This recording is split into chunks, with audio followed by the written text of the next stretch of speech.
We have a problem. In fact, we have two problems. Over the next few days, we need to pick one of these puppies who will stay with us forever. Let's talk about that. I'm Ken Steep. I'm Gail McCann. And these are two adorable puppies. Welcome back to McCann Dogs. Now it's time for Ken and I to get a new puppy, and we have these two adorable little puppies here right now. These are sport mix puppies, or in other words, mixed breed, or in other words, all Canadian dog. And they were specifically bred with dog sport in mind, which is exactly what I'm looking for. I'm not looking for my next world champion. So one of these two, we'll have to figure out which one is going to be with us, but they were bred specifically for that. Now sometimes we find that our students come in and they're a little bit out-dogged, or they're in situations where maybe they have selected a breed or maybe a temperament that isn't very well matched with them or their family. So it's really important to know what types of things should you look for in order to determine the best match or the best breed or type of dog temperament that's going to suit both you and your family the best. I think one of the big mistakes that people make when they start their puppy search process, dog picking process, is they're not looking at the right things. There are basically 4 or 5 things that we think are really important when it comes to picking the right dog for your family. One of the first ones that immediately springs to mind is something like breed traits and instincts. Yeah. And we see that a lot. People come into classes and they're a little out-dogged. You know, they have chosen a breed that has specific tendencies that they aren't prepared for. That's right. Yeah, you see that a lot with some of the bigger, stronger breeds. You need to make sure that you research the breed and you have a good understanding of what that dog was bred for, because everybody wants different things from the dog. There isn't really one breed that's perfect for every single family, household, or person. It really comes down to kind of what your lifestyle is like. So we'll get into detail about that, but it is important that you do some research to figure out what the dog's innate sort of instincts and desires are, and decide whether that is a good fit for you and your family lifestyle. When you bring that dog home and you bring that puppy home, that you understand those things. You've researched the breed. You know that sight hounds, love motion, and maybe you're going to take advantage of that by using that as part of your training. Yeah. Maybe you have a fuzzy tug toy that you know you can really reward that sight hound with because you're aware of the breed traits and instincts. Oh. The other thing I think about is energy level when you're picking a dog or puppy that's right for your family. Now, Yes. This is something we are very aware of. Kale is picking one of these puppies specifically for agility. So understanding their background and their energy level is a factor. You know, we want super high drive, super high energy dogs, but that's not right for every family. Yeah, this type of breed, these are mixed breeds, and they have lots of energetic breeds in them: terrier, border collie, whippet, that type of thing. And they're designed specifically for the sport that we do, but they might not necessarily be the best family pet because they're bred to be high energy dog sport dogs. Just like we reference the border collie, they're bred to work long hours. They're not lazy, go and lie down dogs. I'm thinking of huskies Yeah. that are built to run. I mean, this Yeah. goes away from like some of the lower energy breeds. They have high energy. Yeah, these Yeah. are high energy Yeah. breeds. I think, a husky owner that comes to us and says, my dog they constantly want to walk. They're pulling me down the street. Well, you need to know that is something when you bring that puppy home, when you bring that dog home, that is something you're going to have to be aware of. You're going to need to exercise them more often. You're going to need to do, oh my goodness, it's a little puppy fight. You're going to need to do more walking training because these dogs are built to pull. Yeah. Temperament. Now, we have to be careful not to categorize a breed by what we think the temperament might be. Yeah. Because as we were mentioning earlier, one breed might have several different temperaments of dogs, but it's a little hard for a new dog owner, or maybe a new puppy owner, to understand what that means. Like, what does temperament mean? Yeah, temperament means basically is what the dog's sort of nature is going to be. Are they a hardy dog? Are they a little bit more sensitive by nature? Are they more naturally attracted to people? Are they a more people-pleasing type of dog? Or are they a little bit more independent? There's lots of variations in dogs' temperament in terms of generally how confident they are. There's some dogs that are, breeds that are more often confident than not, and sometimes there's the opposite. There's some breeds that you see, oh, there's that breed, it's likely going to be this way.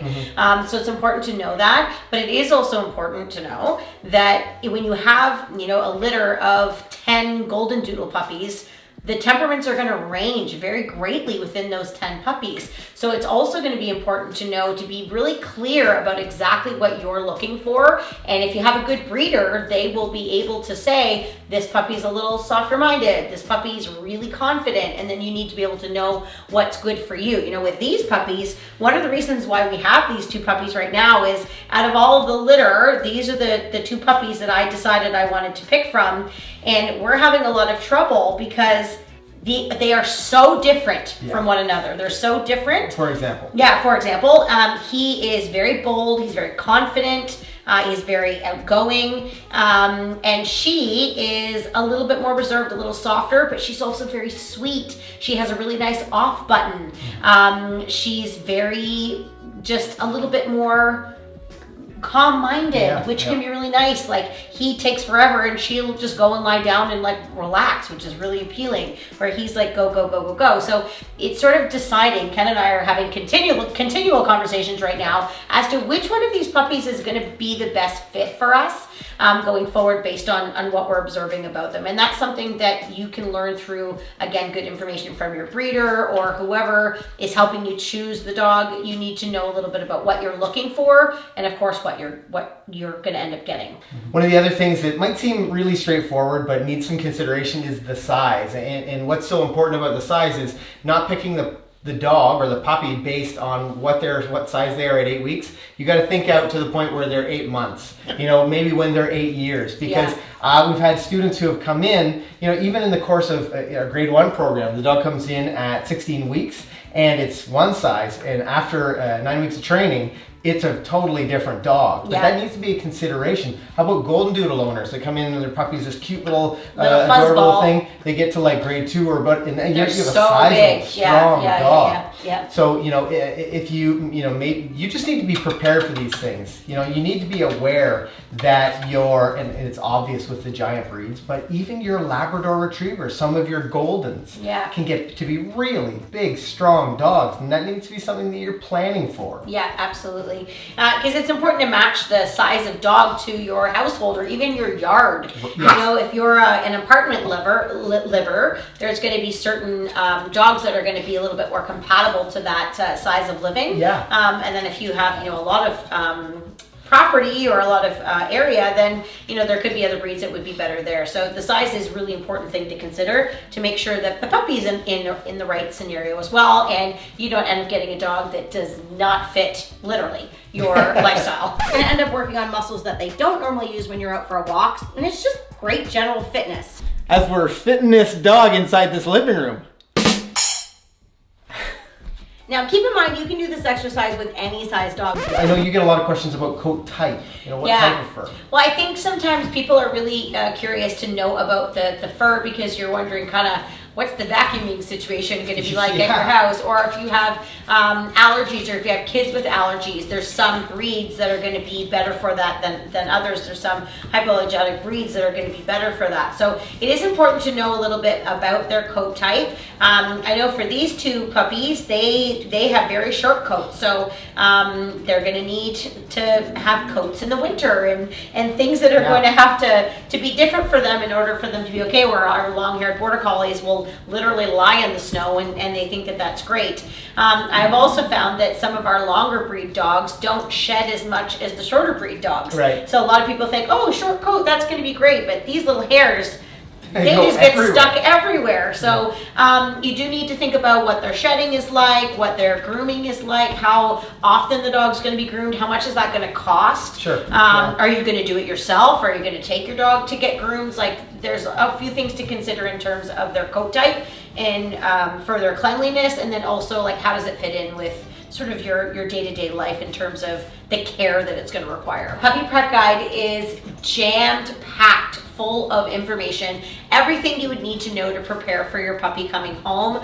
It's things like how to puppy prep your house, what kind of crates to look for, what to do when you actually bring your puppy home for the first day, how to actually get your puppy from where you're getting them to home, like what does the car ride look like, how to introduce your puppy to other people in your house, other animals in your house. The list goes on and on and on, and we've compiled all of the common questions, plus also things that we think that you need to know that you probably didn't know to ask in this puppy prep guide, and it's going to ensure that you are going to go into this new journey, which is a journey. It's a good one, but it's a lot, but it'll make you feel a lot more confident about kind of what you should do. Whoa. Now that you're intentionally picking the right puppy for your family, it's time to figure out what to do when you bring them home. Click this video right here to see our Bring Your Puppy Home series. And if you're in the process of getting a puppy or about to bring a puppy home, make sure you check out our puppy preparation guide. The link for that is in the description below. Now, on that note, I'm Ken. I'm Kale. And one of these puppies will be a new Which one is it McCann gonna Dogs be? puppy. Happy training.